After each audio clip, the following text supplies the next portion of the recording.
Efesios, capítulo 3, versos 20 y 21. ¿Ya lo encontramos, hermanos? Amén. Bien, comencemos, por favor.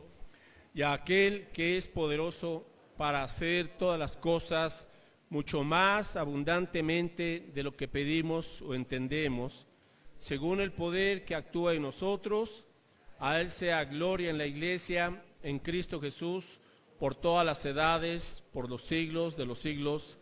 Amén. Padre, gracias porque podemos tener esta oportunidad de congregarnos como tu pueblo, tu iglesia, y poder glorificarte, reconocerte como nuestro Creador, Redentor y Salvador, y poder, Señor, confiar en que tú eres poderoso para hacer mucho más abundantemente de lo que pedimos o entendemos, por el poder que actúe en nosotros. Señor, que nuestra esperanza en ti sea siempre una esperanza firme, porque tú cumples tus promesas, y permítanos a nosotros, Señor, pues cumplir las condiciones que tú pones también en aquellas promesas que has dado para tus hijos de manera plena, abundante. Que podamos, Señor, vivir con esa expectativa siempre de que tú eres el Dios de mucho más, y que podamos caminar con esa confianza, con ese gozo de que tú no nos has preparado para andar en estrechez o en escasez, sino para vivir una vida de fe, de confianza, de gozo, de amor y de santidad abundante a través de Cristo Jesús.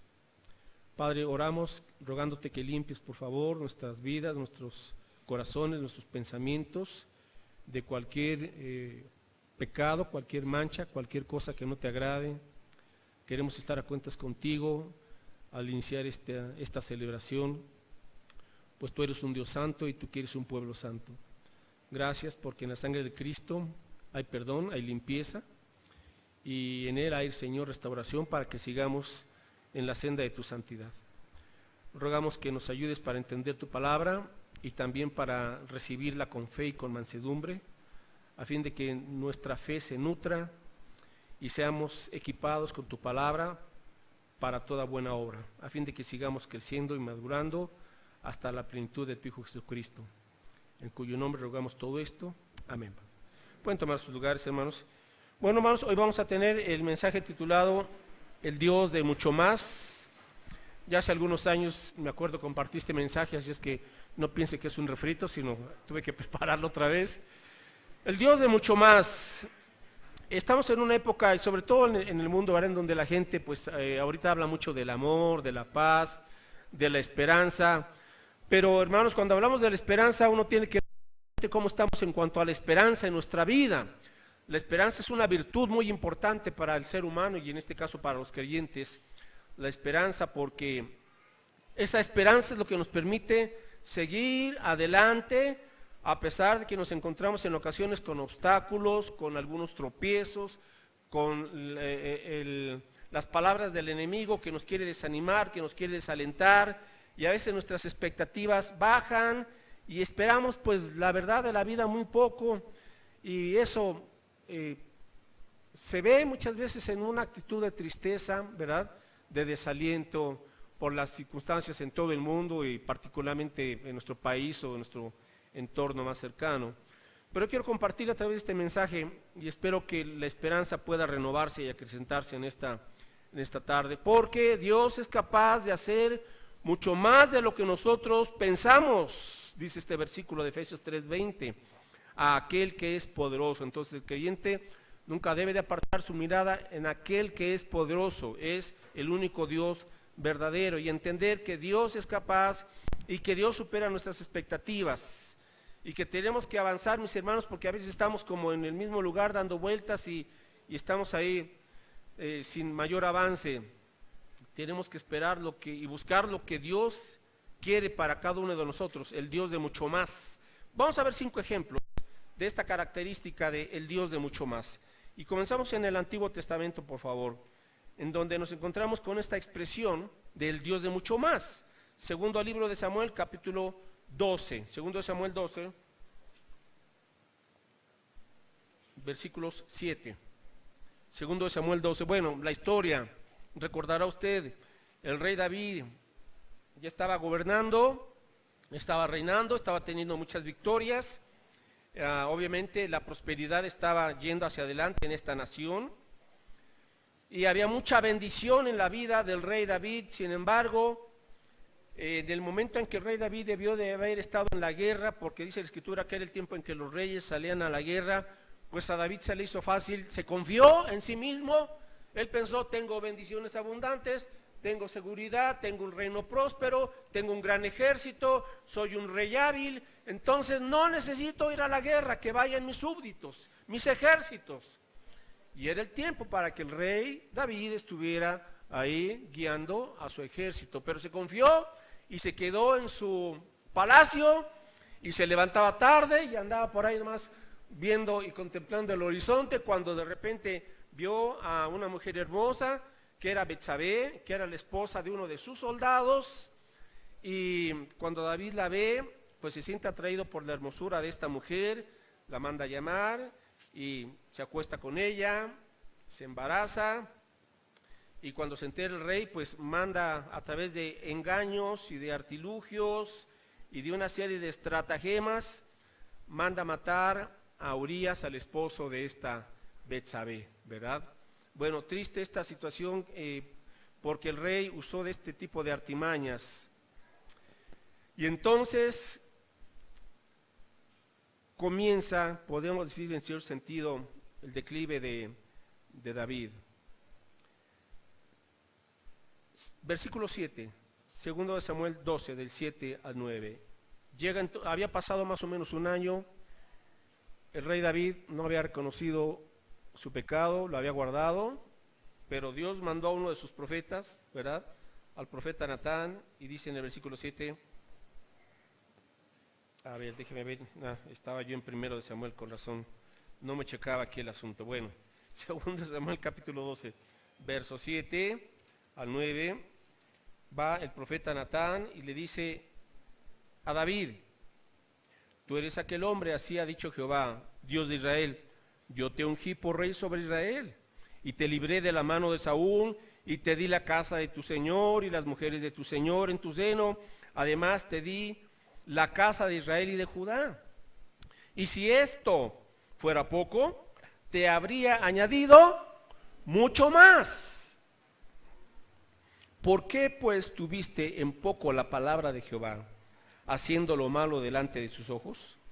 A Urías Eteo heriste a espada y tomaste por mujer a su mujer, y a él lo mataste con la espada de los hijos de Amón. Bueno, el problema fue que este pecado secreto pues no fue tan secreto, porque ya los enemigos del rey David lo supieron. O sea, medio mundo, era un secreto a voces, medio mundo se enteró de ese mal testimonio que había dado el rey David, y el rey pues manda a un profeta. Y aquí, entre paréntesis, mis hermanos, yo creo que todos necesitamos un Natán,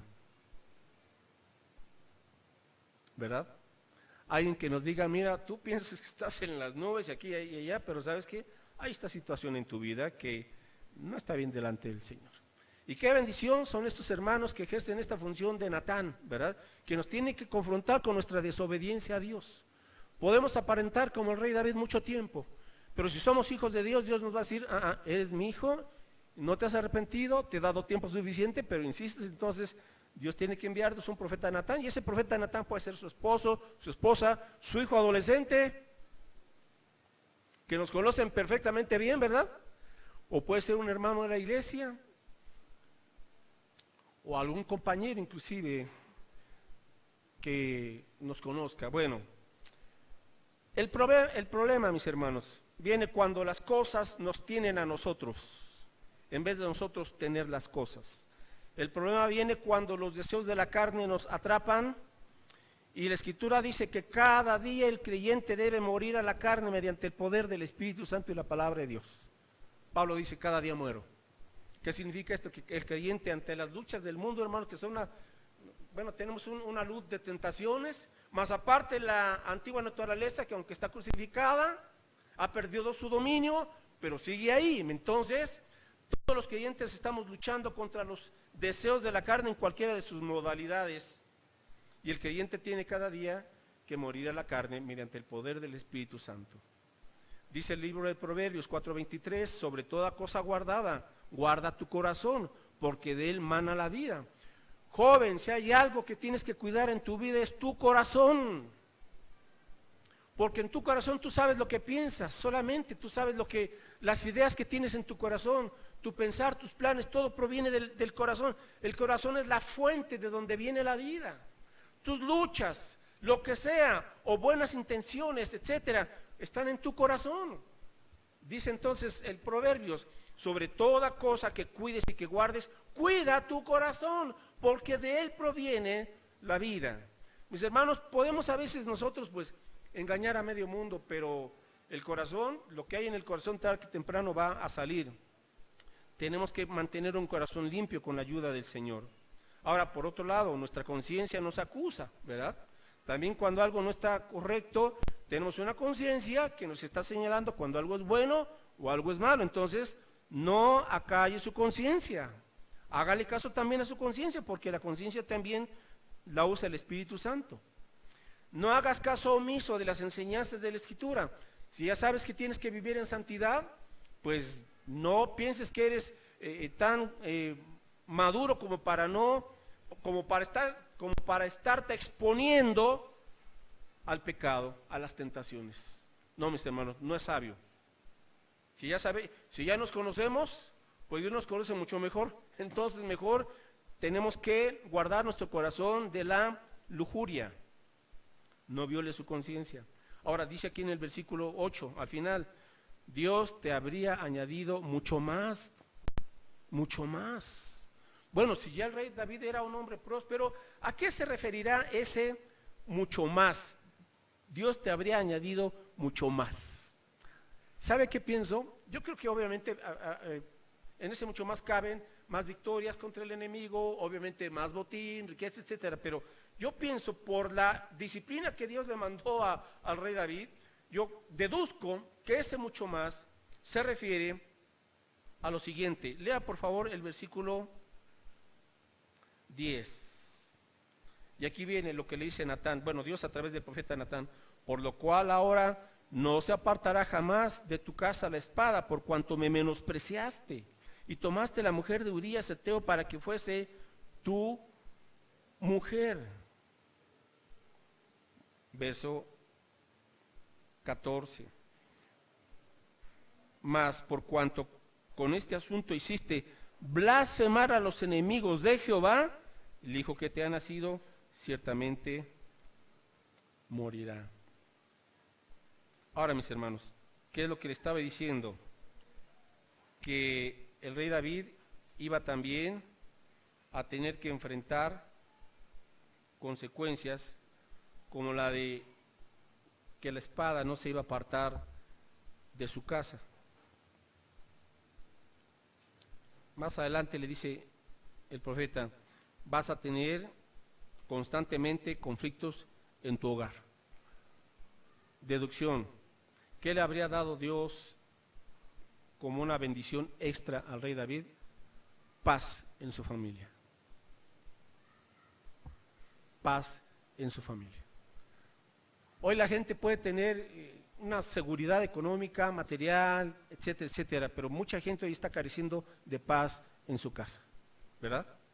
Conflictos, se escuchan conflictos en las familias, hermanos contra hermanos, los hijos contra los padres contra los hijos, en conflictos en los matrimonios, y no hay paz.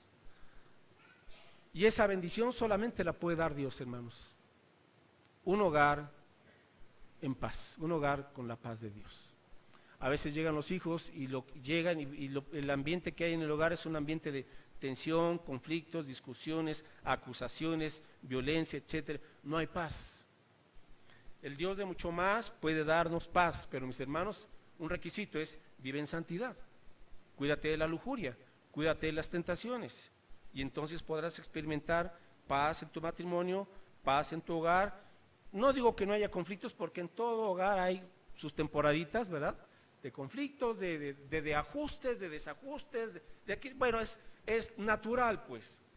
Pero fuera de eso, hermanos, la constante en un hogar cristiano debe de ser la paz. Ahora, paz no es ausencia de problemas, paz es a pesar de los problemas, porque mientras estemos aquí en el mundo, pues habrá diferentes tipos de problemas, pero uno puede mantener la paz de Dios cuando uno está confiando y dependiendo de Dios. Entonces, ¿Dios puede darle mucho más? Sí, ¿verdad? Y en este caso, paz en casa cuando vivimos en santidad. Por lo tanto, en conclusión sobre este primer punto, fije sus ojos en Cristo y viva en santidad. Dios puede, Dios quiere darle algo mucho mejor en su familia. Ok, segundo punto, vamos al segundo libro de Crónicas, con este segundo ejemplo. Segundo de Crónicas, capítulo 25. Segundo de Crónicas 25, y aquí nos encontramos con un rey llamado Amasías, otro rey, ¿verdad? Rey Amasías, segundo de Crónicas, capítulo 25, versos del 5 al 9. Segundo de Crónicas, capítulo 25, versos del 5 al 9. Dice así: reunió luego Amasías a Judá y con arreglo a las familias les puso jefes de millares y de centenas sobre todo Judá y Benjamín. Después puso en lista a todos los de 20 años arriba y fueron hallados 300,000 escogidos para salir a la guerra, que tenían lanza y escudo. Y de Israel el rey Amasías tomó sueldo por 100 talentos de plata, o sea el equivalente a 3,000 kilos de plata. Tomó a 100,000 hombres valientes, mas un varón de Dios vino a él y le dijo: rey, no vaya contigo al ejército de Israel, porque Jehová no está con Israel ni con todos los hijos de Efraín. Pero si vas así, si lo haces y te esfuerzas para pelear, Dios te hará caer delante de los enemigos, porque en Dios está el poder, o para ayudar o para derribar. Y Amasías dijo al varón de Dios: ¿qué pues se hará con los 100 talentos que he dado al ejército de Israel? Y el varón de Dios respondió: Jehová puede darte mucho más que esto. Entonces Amasías apartó el ejército de la gente que había venido a él de Efraín para que se fuesen a sus casas, y ellos se enojaron grandemente contra Judá y volvieron a sus casas encolerizados. Esforzándose entonces Amasías, sacó a su pueblo y vino al valle de la Sal y mató de los hijos de Seir 10,000. Bueno, hermanos, entonces, en este segundo ejemplo, Dios puede darle mucho más, ¿sí? ¿Cuándo? Cuando usted es fiel a los principios de la Biblia. ¿Cuál era el asunto aquí? Bueno, que el rey Amasías hizo una mala inversión. Tenía que ir a luchar contra el enemigo, ¿verdad? Entonces, pues a él se le hizo fácil alistar a 100,000 soldados de Israel, pero sucede que Israel en esa época estaba en rebeldía contra Dios. Por eso Dios le dijo: no vayas con Israel ni con los hijos de Efraín, porque están de desobedientes, de idólatras y de rebeldes, no los llames a ellos. Entonces imagínese usted al rey, la inversión que hizo, 3,000 kilos de plata, ¿y ahora qué hago? ¿Qué habría hecho usted? Pues ya pagué, no que pierda toda esta cantidad de dinero. Pregunta: ¿alguna vez ha hecho usted una mala inversión? Bueno, pero ¿qué tal si alguien le propuso, le pintó ahí un cuadro muy bonito, muy atractivo, pero en el fondo había algo turbio, algo chueco, algo que no checaba? Y usted dijo: bueno, pues se ve muy bonito, ¿verdad? Me dan tanto por ciento de intereses, bueno, y a la mera hora se da cuenta de que no era el camino correcto, de que ahí hay chanchullo, ¿verdad? ¿Qué hizo? ¿Prosiguió o dio marcha atrás? Hay una disyuntiva, ¿verdad? Cuando a veces tomamos una mala decisión e hemos invertido algo y nos percatamos de que las cosas no están bien. ¿Qué hace usted? Bueno, ahí se va a dar la evidencia de nuestro corazón.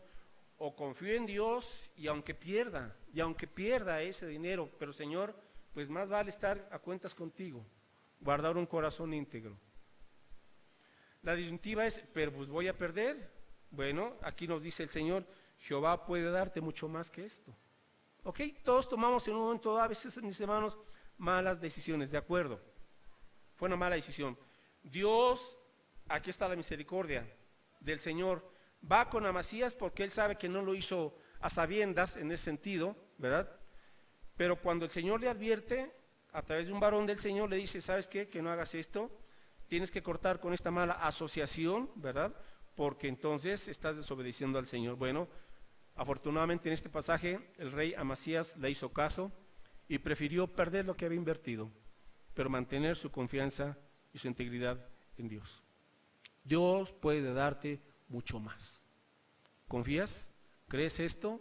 ¿O vas a estar con las artimañas de la carne? La lección: no tema, no se desespere, confíe en los principios sabios de Dios. Dios puede abrir otras puertas y suplir lo que le haga falta. Total, Señor, me equivoqué, no fue lo correcto, pero mejor hago lo que dice tu voluntad. Y tú abrirás puertas y tú darás otra oportunidad. Claro que sí, mis hermanos, porque Dios es fiel y Dios no deja a sus hijos. Entonces no limite a Dios, Él puede reponer y darle mucho más. Amén. Bueno, entonces tenemos que ser fieles a los principios de la Biblia. Dios puede darle mucho más. Ok, tercer ejemplo. Vamos a ver al Señor Jesucristo dando lo que se conoce como el sermón del monte, instruyendo a sus discípulos en Mateo 6:25. Mateo 6:25, está aquí hablando el Señor Jesucristo y dice entonces Mateo 6, verso 25.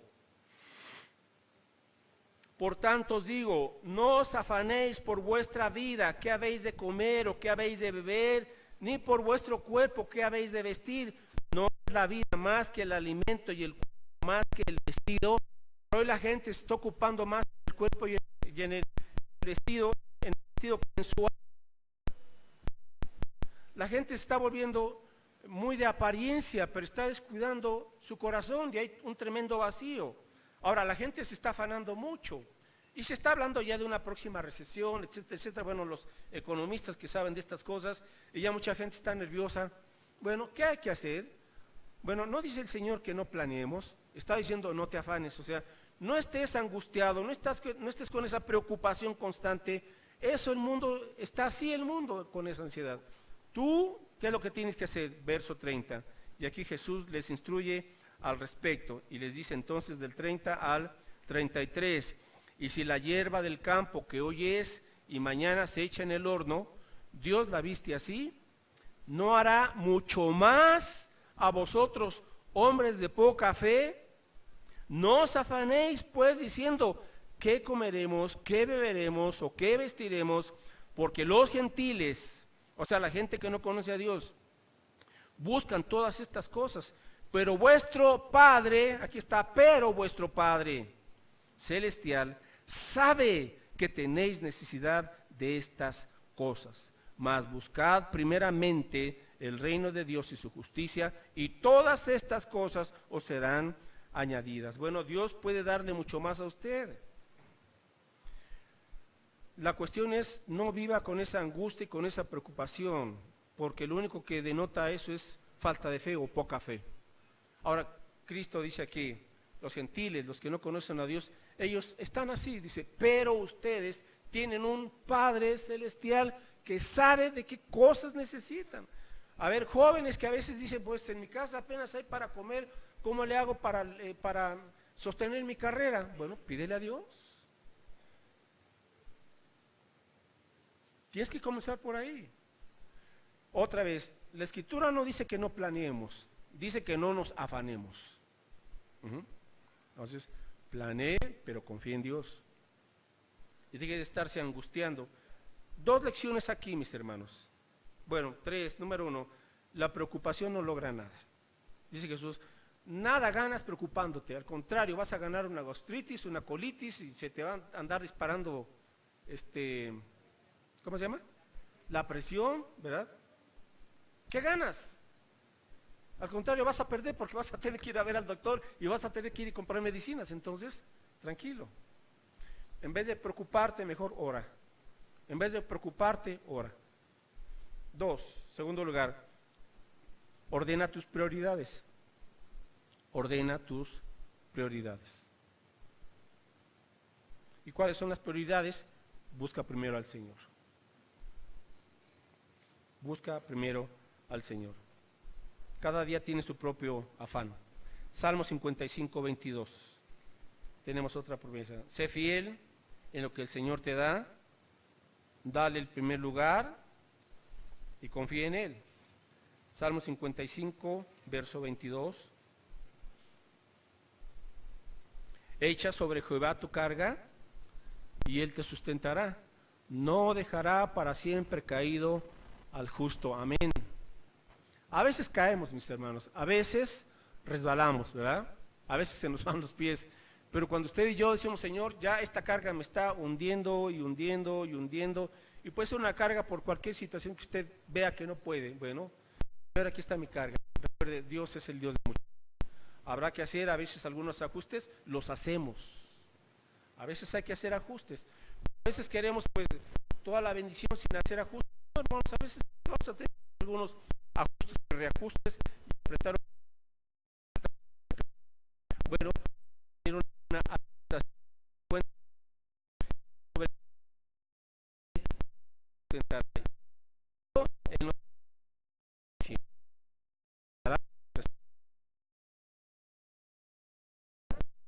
aprender la cristiana, sí, aprenderás la lección de la fe y de la confianza en el Señor, sí, aprenderás la lección de que la vida se vive en base a prioridades, sí, Señor. Y siempre con esa promesa, todas estas cosas os serán añadidas. ¿Cuánto más? Dice, ¿cuánto más el Señor hará?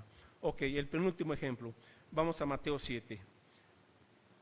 Y continúa en este sermón el Señor Jesucristo, hablando ahora concretamente sobre otras peticiones, otras necesidades básicas de la vida. Bueno, Mateo 7, del 7 al 11, dice aquí el Señor, pedid y se os dará, buscad y hallaréis, llamad y se os abrirá. Porque todo aquel, observe, todo aquel que pide, recibe, y el que busca, halla, y al que llama, se le abrirá. ¿Observó ya estas tres acciones? Pedir, buscar, llamar. Pedir, buscar, llamar. ¿Está usted teniendo una necesidad? Bueno, pida al Señor. En segundo lugar, póngase a buscar, ¿verdad? Estás buscando una escuela, ya tienes que entrar a la preparatoria, a la universidad, a la vocación, etcétera. Bueno, pues ponte a buscar, ¿verdad? Entonces pídele a Dios que encuentres un lugar, pero también ponte a buscar qué carrera quieres, dónde quieres estudiar. Igual, no tiene trabajo o ya vio que el trabajo en donde está simplemente no hay mayor avance. Bueno, ora al Señor, pero comience a buscar. Y no solamente comience a buscar, sino comience a tocar puertas. Toque puertas. Y es una constante. Ore, en otras palabras sería, pide y sigue pidiendo. Busca y sigue buscando. Toca y sigue tocando. Ya el que pida, recibirá. Ya el que busca, hallará. Ya el que llame, se le abrirá. Aquí está la promesa del Señor, verso 8. ¿Qué hombre hay de vosotros que si su hijo le pide pan, le dará acaso una piedra? Claro que no. O si su hijo le pide un pescado, ¿le dará una serpiente? Pues por supuesto que no. Verso 11. Pues si vosotros siendo malos, sabéis dar buenas dádivas a vuestros hijos, y aquí viene el cuánto más, ¿verdad? El mucho más, vuestro Padre que está en los cielos dará buenas cosas a los que le pidan. Entonces, ¿cuánto más? Pues, si el Señor obviamente es un Padre justo, bueno, bondadoso. Así es el Señor. Ahora dice Santiago 4:2, no tenéis porque no pedís. Sencillo.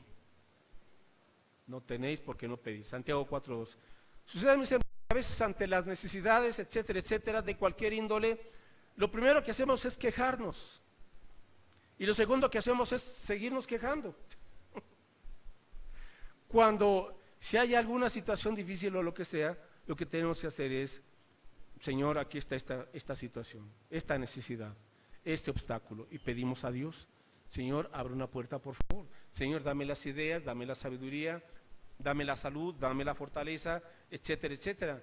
Dice Santiago, no tenéis porque no pedís. Obvio. Algunos hermanos piensan, ay, pero ¿para qué le pido a Dios si ya sé que no me va a dar? Hombre, ¿cuánta fe tienes?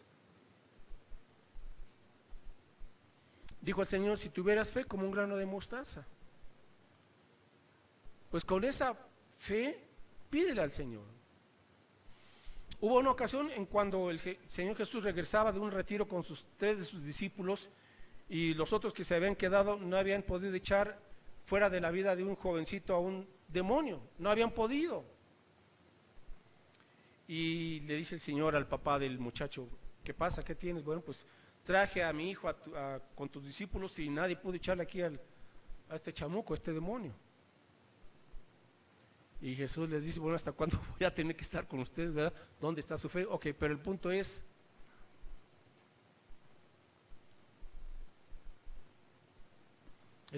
¿cuál es el punto? Ya se me fue. ¿A dónde va? Ok, ya. Que el padre le dijo, Señor, le dice el Señor, si tienes fe, al que cree todo le es posible. Y el padre le dijo, Señor, ayuda a mi incredulidad. No le dijo, Señor, sí tengo una gran fe. Aún en su incredulidad, el padre le dijo, Señor, ayuda mi incredulidad. Y Jesús le ayudó. Mis hermanos, a veces usted y yo podemos estar flaqueando en la fe inclusive, pero podemos ir al Señor y decirle, Señor, hay una lucha, hay dudas, pero ayúdame a incredulidad, Padre. Quiero confiar en ti. Y es válida esa petición, claro que sí, mis hermanos. Si tú estás luchando con dudas o con esa situación porque el panorama lo ve demasiado oscuro, en cuestión de salud, de un cambio de un pariente que no cambia, Señor, ayúdame a incredulidad, pero quiero confiar en ti. Y hermanos, cuando el Señor ve ese granito de fe, como un grano de mostaza, pues en su bondad y en su misericordia, Dios responde. Así es de bondadoso el Señor y nos ayuda en nuestros momentos también de debilidad. Él dará mucho más y dará buenas cosas a los que se las pidan. Ok. Vamos ahora finalmente a Romanos capítulo 5. El Dios de mucho más. El Dios de mucho más. ¿Dios puede darle mucho más? Sí. Para Dios no hay ningún problema. Mis hermanos, si Dios aquí se ha comprometido a sustentarnos los años que vivamos y darnos todo lo necesario para cumplir su voluntad y quede la eternidad que nos espera en un futuro, pues obviamente que para eso no es ningún problema. Hablemos un poquito de la vida eterna. Romanos 5, 6 dice que aún éramos débiles, a su tiempo murió. ¿Por quiénes? Este versículo en sí solo es sorprendente. Es sorprendente. Porque Cristo murió cuando aún éramos, ¿qué, mis hermanos?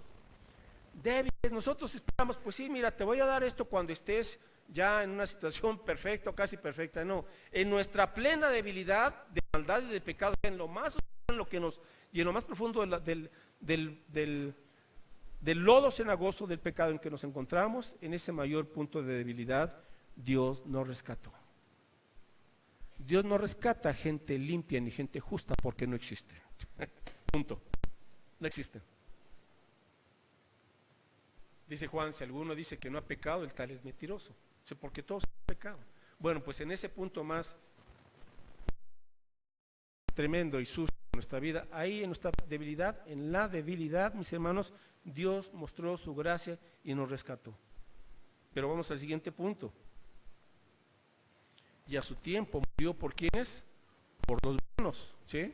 Por los bondadosos, por los justos. ¿Ahí dice su Biblia o no? ¿Por quiénes? Por los impíos. Eso es increíble. Las religiones dicen, pues sálvate y con tus buenas obras podrás ser salvo, pero la Biblia dice no.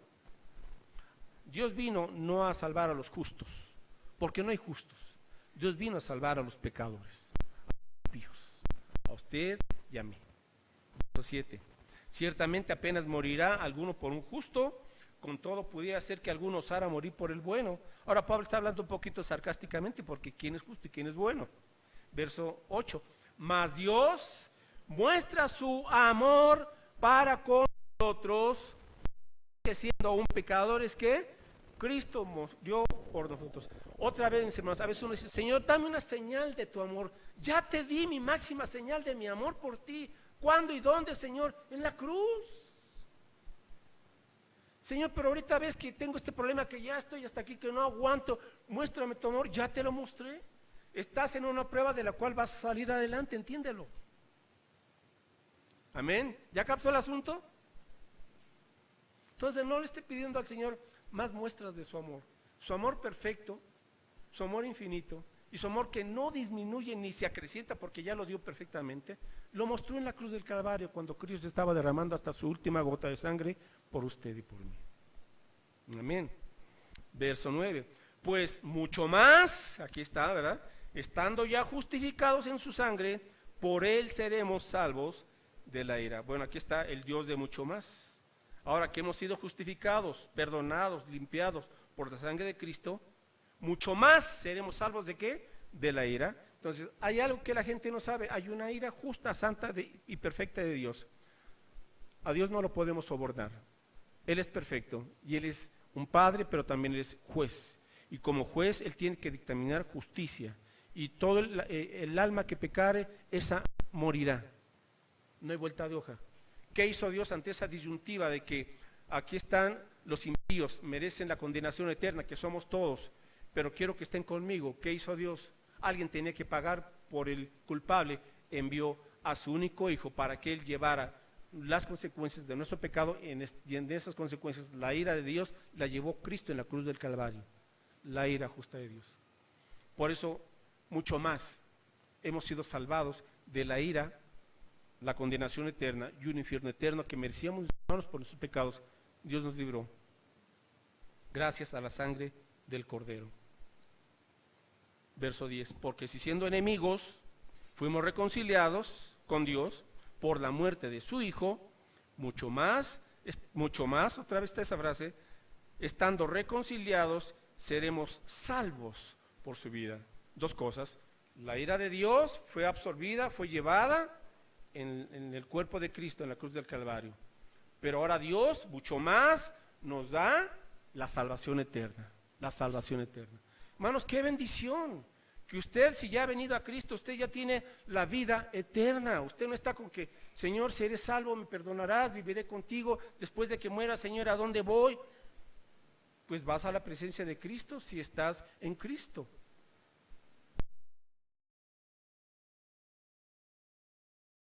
Por concluir, vamos entonces al versículo 15. Pero el don no fue como la transgresión, porque si por la transgresión de aquel uno murieron los muchos, mucho más la gracia y el don de Dios por la gracia de un hombre, Jesucristo, que abundaron la gracia y el don de la salvación. Y ahorita vamos a ver un poco este aspecto de verso 17.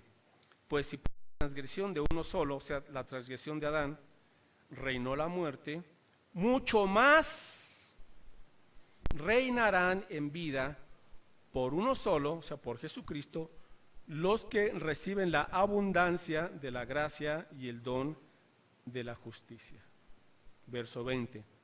Pero la ley se introdujo para que el pecado abundase, mas cuando el pecado abundó, ¿qué? Sobreabundó la gracia. Por eso no hay pecado que el ser humano haya cometido que no pueda ser cubierto por la gracia de Dios. Donde abundó el pecado, sobreabundó la gracia. Hay gente que dice, Señor, pues soy pecador y no merezco la salvación, el perdón. No, no lo mereces, te la regalo. Y a eso se le llama gracia. Gracia, el favor de Dios. Tuvo un costo. Por ahí hubo un teólogo en el siglo pasado y él hablaba de la gracia barata, que a veces los cristianos entendemos mal la gracia de Dios y le hacemos una gracia barata. Y sabe, la gracia, el regalo que Dios nos hizo a través de Cristo no fue una gracia barata, tuvo un costo. Tuvo un costo, la vida de Cristo en la cruz. No es gracia barata. Muchos lamentablemente la toman como gracia barata, porque dicen, pues al fin que no pierdo la salvación, pues vamos a vivir como queramos. Cuidado, no haga vana la gracia del Señor. Donde abundó el pecado, mucho más abundó la gracia. Ahora dice aquí entonces en el verso 17 que el Señor nos ha dado esa gracia,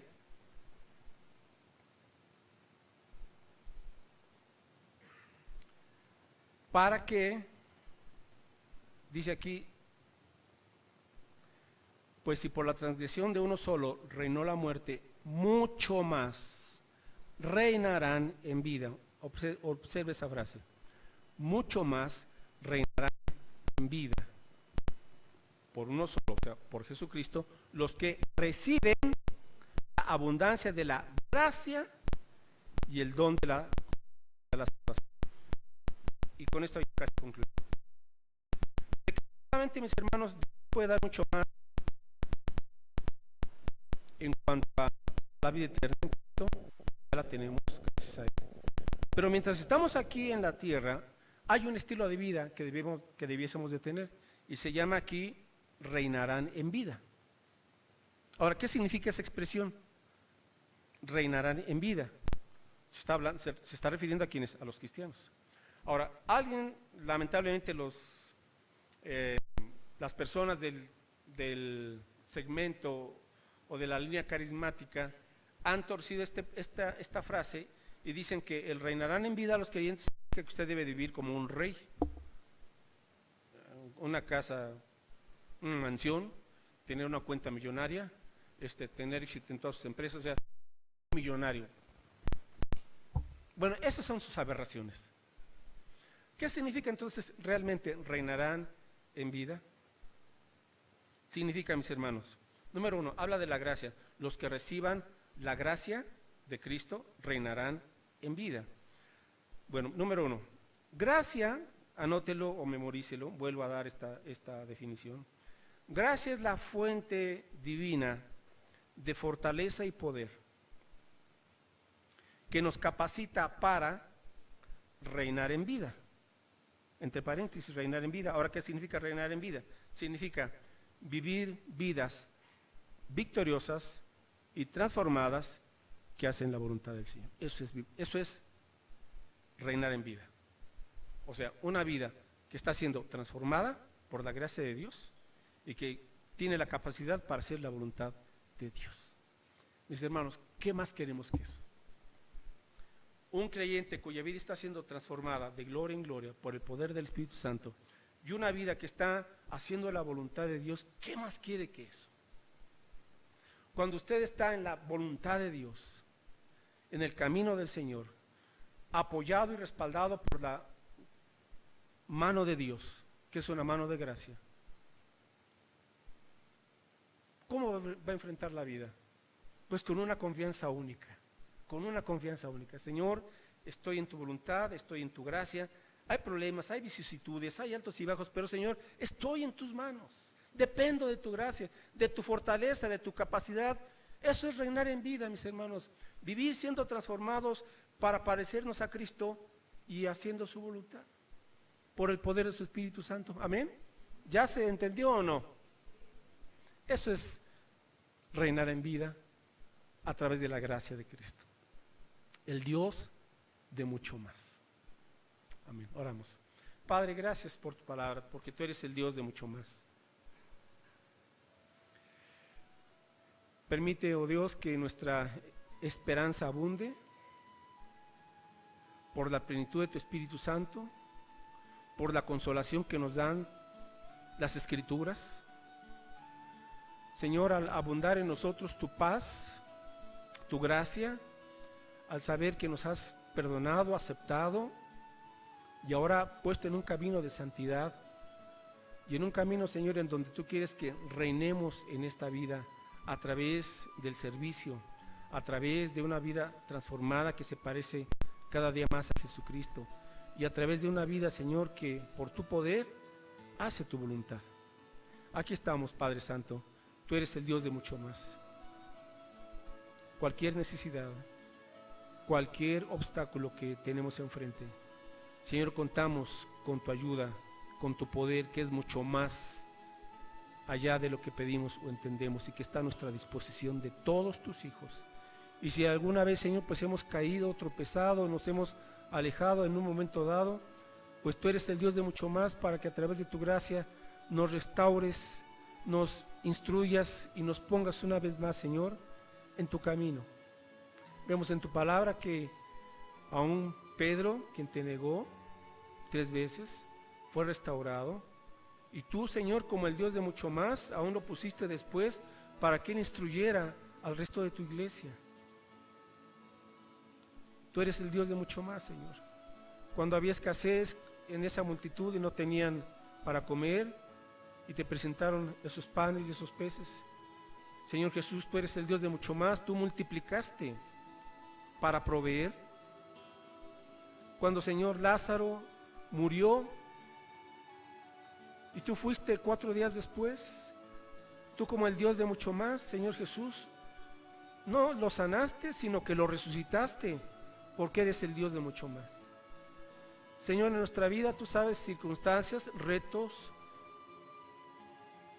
cuestiones difíciles que a veces, Señor, nos desalientan, quitan la esperanza temporalmente, pero tú eres el Dios de mucho más.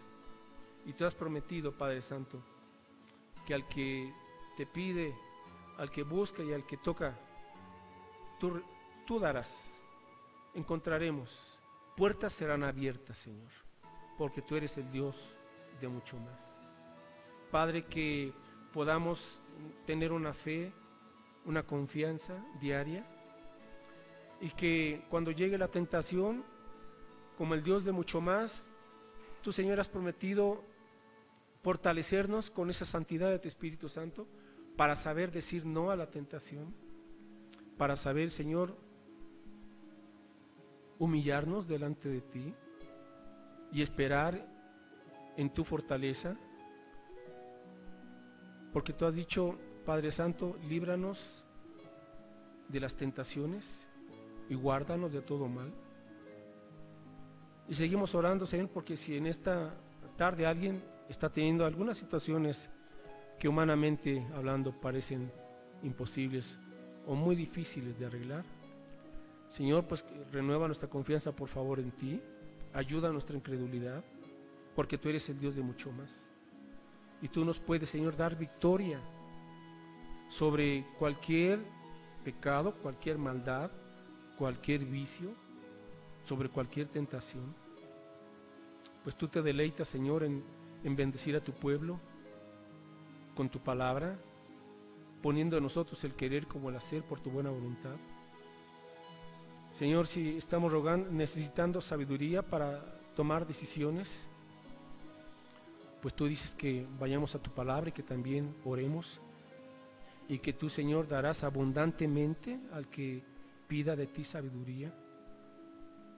Señor, aquí están nuestras vidas, agradeciéndote, Señor Jesucristo, porque tú eres más que el Mesías que esperaban los judíos, un conquistador de imperios. Tú eres el Mesías de mucho más, porque tú has conquistado no solamente, Señor, imperios o ejércitos terrenales, sino que tú has conquistado a la misma muerte. Has conquistado, Señor, al pecado, a la maldad, pues tú nunca pecaste. Has conquistado, Señor Jesucristo, a la muerte, venciste la tumba. Conquistaste, Señor, al maligno, al diablo. Lo humillaste en la cruz, a él y a todas sus huestes, porque tú eres el Dios de mucho más.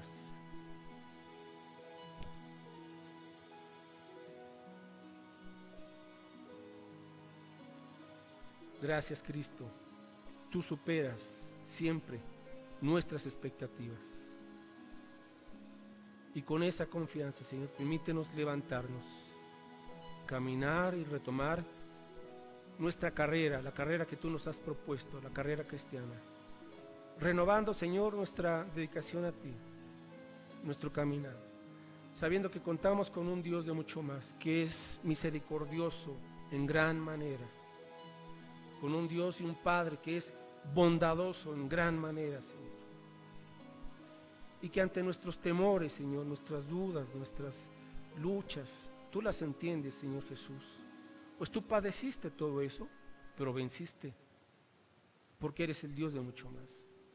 Y en esa misericordia y en esa gracia que son abundantes día a día, permítenos, Señor, sumergirnos una vez más en tu gracia, disfrutar de tu presencia, gozarnos en tu presencia, rebosar de tu paz, de tu amor y caminar con confianza, sabiendo que tú, Señor, te has comprometido a guiarnos cada día, porque tú eres nuestro buen pastor.